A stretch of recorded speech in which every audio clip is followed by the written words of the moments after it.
Fala galera, tudo bem? Sou o Michael, sou nutricionista esportivo. Hoje a gente vai bater um papo sobre jejum intermitente. Se vale a pena, se não vale, os benefícios, malefícios, para quem aplicar e se tem vantagem sobre outras dietas. Vem com a gente, bora bater esse papo aí. Bom galera, é muito comum dúvidas a respeito sobre dietas, tipo de dietas, estratégias de dietas e qual é melhor para determinados objetivos. O jejum intermitente nada mais é que uma estratégia de dieta que pode ser utilizada em alguns momentos, principalmente para quem tem o objetivo de emagrecer ou até mesmo como praticidade de rotina. O que é o jejum intermitente? Como o próprio nome já diz, é um período de jejum na qual tem períodos de intervalo, que é o período durante a alimentação. E como é abordado o jejum e o porquê é abordado? O jejum, inicialmente, como foi proposto por alguns autores, é a partir considerado de 16 horas. No entanto, esse período pode se estender ou até mesmo por uma adaptação do indivíduo à realização do jejum, ele pode ser diminuído em torno de 14, mínimo 12 horas. Menos que isso já não vale tanto a pena pelos efeitos propostos pelo jejum. Mas a ideia inicial é de 16 horas para cima, podendo perdurar até 24 a 36 horas, dependendo do quanto o indivíduo aguenta. E essa premissa também vem muito de fatores religiosos. O jejum de Ramadã é um exemplo clássico disso. Por isso que também foi introduzido o jejum na literatura, pois foi observado algumas alterações nos marcadores metabólicos e também na composição corporal mediante a inserção do jejum. E como é feito? Como disse anteriormente, inicialmente se inicia por um período estipulado, sendo considerado o mínimo 16 horas, aí então inicia-se o período de alimentação. Tendo-se em conta que essa alimentação ela pode ser fracionada da forma que você preferir, sendo em 3 vezes, em 2 vezes, em uma refeição só ou até mesmo 4 refeições. O que vai mudar é o intervalo entre elas. No entanto, esse período de alimentação ele tem que ser baseado na premissa de quando você vai fazer esse jejum. Ou seja, se o jejum é 16 horas, a sua alimentação no geral tem que ser de 8 horas. Se o seu jejum é de 24 horas, tu tem que fazer uma alimentação baseada em um período mais curto. Tem jejuns que vão até de 36 horas, inclusive já realizei esse tipo de jejum. Para mim foi produtivo pelo fato da otimização de tempo que eu tive. Aí no caso eu fiz a alimentação por um período de 12 horas, complementando 48 horas no total, sendo que eu fiquei 36 horas sem me alimentar. Agora vamos abordar como é feita essas refeições pós-jejum. Primeiramente, no jejum, Mike, eu não posso consumir nada. O que é permitido no jejum para não haver quebra de jejum? Água é permitido. Café e chás é permitido. Pode ser também introduzido adoçante. No entanto, tem que tomar cuidado com o excesso de cafés e chás, principalmente que contém componentes agressivos para o sistema gastrointestinal, como por exemplo a cafeína, ou até mesmo alguns componentes do chá que podem ser um pouco agressivos para o estômago. Isso poderia causar desconforto e até mesmo gastrite. Então, tomar cuidado com o excesso desses líquidos na ingestão durante o jejum, mas são permitidos. Mas chás também é permitido durante o jejum, desde que seja sem açúcar, certo? E adoçantes também são permitidos. Apesar de haver controvérsia em relação à liberação de insulina com o adoçante, a pequena quantidade consumida durante o dia não haverá problema utilizado durante o jejum, pois não irá interferir no processo do jejum. E agora, como funciona a parte de alimentação? Bom, isso varia de objetivo. Sabemos que para obter emagrecimento a gente tem que ter déficit calórico, ou para obter ganho, a gente tem que também usufruir do aumento da ingestão calórica, certo? Logo, se você vai fazer um jejum, você tem que respeitar essas quantidades calóricas no momento que será consumida na janela da alimentação. A frequência pouco importa. Se você tem 8 horas para comer e quer comer de 2 em 2 horas, ou seja, realizando 4 refeições, ok. Se tu quer fazer 2 refeições com volume maior, ok.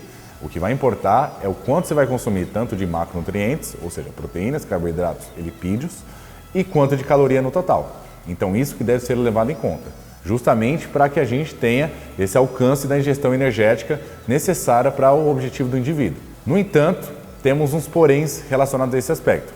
Para quem quer emagrecer ou até mesmo manter o peso, é fácil realizar um jejum na qual você, num período de janela, você consiga realizar uma quantidade de refeições teoricamente mais baixa do que você necessitaria, como é o caso do emagrecimento.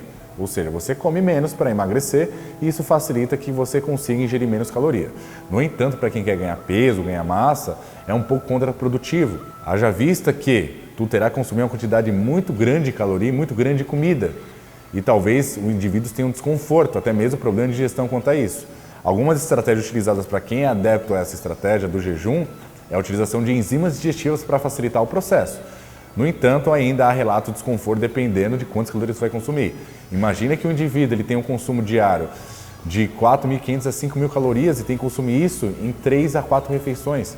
É um volume muito grande, ou até menos, 2 refeições. Então já não parece ser tão produtivo a realização do jejum para indivíduos que consomem altas quantidades calóricas.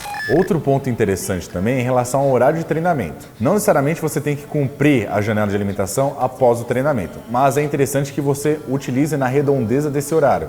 Por exemplo, o indivíduo que treina às 18 horas, o que seria interessante? Ele consumir refeições desde 2 horas antes, que antecede ao treino, e complementar a janela de alimentação dele até o que for estabelecido diante do tempo de jejum que ele vai ficar. Por exemplo, ele treina às 18, consome uma refeição às 4, consome uma outra refeição pós-treinamento umas 19h30, 20, fecha a alimentação lá para as 22 e inicia o jejum novamente. É importante que a janela alimentar também esteja dentro do horário do treinamento. Por mais que o ganho de massa muscular seja um processo crônico, que a alimentação e o efeito dela seja um processo crônico, é importante a gente dar esse suporte ali próximo ao treino para que ocorra uma recuperação mais efetiva. Galera, e o porquê ou não porquê fazer jejum, né? Realmente é válido, não é? Qual a justificativa pelo jejum? Bom, inicialmente a justificativa é justamente mimetizar os antepassados que realizavam esse tempo em jejum, né? Mas isso, obviamente, que era sobre uma situação na qual eles tinham privação de alimentos. No entanto, o porquê fazer jejum? Foi visto benefícios, como eu disse anteriormente, metabólicos, ou seja, no perfil da glicemia, melhora na glicemia, no perfil lipídico foram observados benefícios, até mesmo na atividade antioxidante que o jejum pode proporcionar. E alguns estudos com nível de mais de mecanismo, que foram em camundongos e animais, também observou redução no número de tumores e até mesmo aumento da longevidade. Porém, o que a gente pode levar como consideração do jejum? É uma prática que é super aplicável, ainda mais pela rotina que os indivíduos hoje possuem, que é mais difícil de consumir alimentos a todo tempo, com maior frequência alimentar. Segundo os estudos, não observaram diferença quando eles equipararam a quantidade calórica consumida, ou seja, não teve diferença no emagrecimento, quando a gente fala de emagrecimento, então não teve diferença em relação a esse aspecto. No entanto, tem pessoas que se sentem melhor fazendo jejum, justamente porque gostam de comer volumes maiores de comida e também até mesmo gostam de realizar um treinamento em jejum. Então isso facilita para elas. Eu particularmente prefiro treinar em jejum e muitas das vezes para minha rotina diária o jejum foi bem interessante e bem aplicado justamente porque minha rotina não permite fazer diversas refeições. No âmbito de emagrecimento, não tem diferença. No entanto, eu prefiro analisar de uma forma na qual tem melhor aplicabilidade para cada paciente. Se o paciente ele se dá melhor com o jejum, ele utiliza o jejum. No entanto, se o paciente ele prefere fazer mais refeições no dia, ele realize mais refeições no dia. Isso é aplicável de acordo com o paciente. E também tem algumas limitações. Pacientes que experimentam refluxo gastroesofágico, até mesmo gastrite, talvez muito tempo em jejum, ainda mais consumindo os alimentos durante esse jejum, que não são calóricos, mas que tem agressão estomacal, não é interessante também. E outro caso, pacientes que consomem um volume muito grande de comida. Para pacientes também que possuem refluxo, tendem a sentir um desconforto, certo? Logo, o jejum ele pode ser aplicado, tem algumas limitações em relação ao uso clínico, dentro dos pacientes que possuem essas limitações, mas isso é muito variável também e pode ser muito bem eficaz para pessoas que têm uma rotina muito corrida e não conseguem se alimentar com frequência. Sobre a relação de segurança do jejum, algumas pessoas experimentam episódios iniciais de tontura, vertigem, algumas pessoas. E até mesmo quando treinam em jejum, elas experimentam esses mesmos episódios. É importante que ocorra uma adaptação inicial, que o tempo de jejum ele seja diminuído e depois ele seja estendido para essas pessoas que têm sensações e sintomas de tontura. No entanto, a nível de perigo, em relação a hipotensão, perda de consciência ou hipoglicemia, não há esse perigo para indivíduos saudáveis. Mas indivíduos que já têm episódio de hipotensão, seja por causa não conhecida ou por uma causa medicamentosa, ou indivíduos que usam insulina, como o caso diabéticos tipo 1 e tipo 2, já é um pouco complicada essa aplicabilidade. Lembrando que a insulina tem efeito hipoglicêmico.